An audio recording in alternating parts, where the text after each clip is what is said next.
উপদেষ্টাদের ঘন ঘন বিদেশ সফর ও প্রধান উপদেষ্টার বহর নিয়ে যত সমালোচনা। সরকারি নথি ও বাংলাদেশের গণমাধ্যমে খবর বলছে, দায়িত্ব নেওয়ার পর প্রায় 14 মাসে 13 বার বিদেশ সফর করেছেন প্রধান উপদেষ্টা। এছাড়াও সরকারের অন্যান্য উপদেষ্টারাও নিয়মিত বিদেশ সফর করছেন। এর মধ্যে কোনো উপদেষ্টাকে গুরুত্বহীন নানা অনুষ্ঠানেও তাদের অংশ নিতে দেখা গেছে বলে সমালোচনা রয়েছে।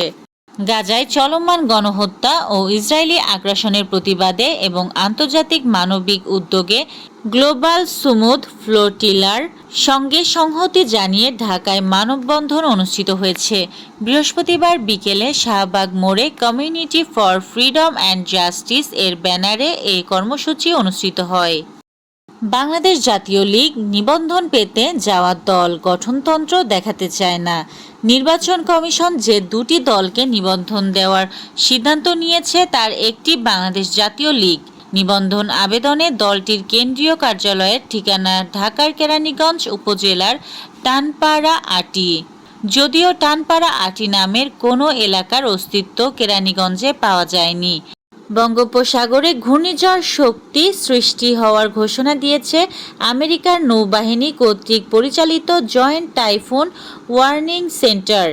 বৃহস্পতিবার সকালে নিজের ভেরিফাইড ফেসবুকে এক পোস্টে কানাডার সাসকাচুয়ান বিশ্ববিদ্যালয়ের আবহাওয়া ও জলবায়ু গবেষক মোস্তফা কামাল পলাশ এ তথ্য নিশ্চিত করেছেন।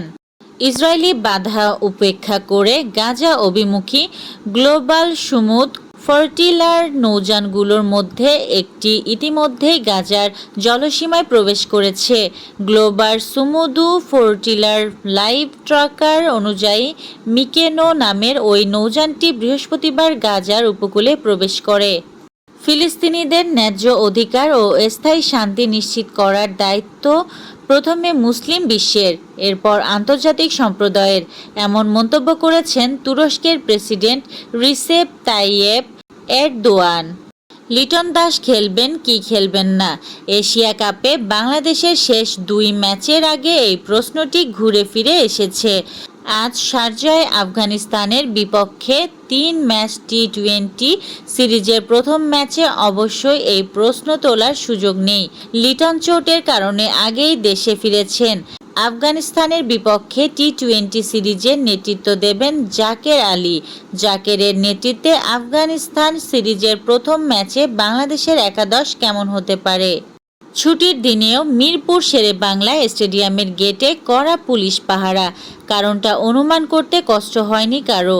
দুপুরের মধ্যেই বিসিবির নির্বাচন থেকে মনোনয়ন প্রত্যাহার করা ক্লাবগুলোর কর্মকর্তাদের কাছে খবর পৌঁছে যায়, ছুটতে হবে মিরপুর শেরেবাংলা স্টেডিয়ামের দিকে। কেউ বললেন প্রতিবাদ সমাবেশ, কেউ বললেন মনে হয় অন্য কিছু। এই ছিল আজকের শীর্ষ সংবাদ। ছিলাম আমি ইয়াসমিন আক্তার, সুরমা টিভি 24।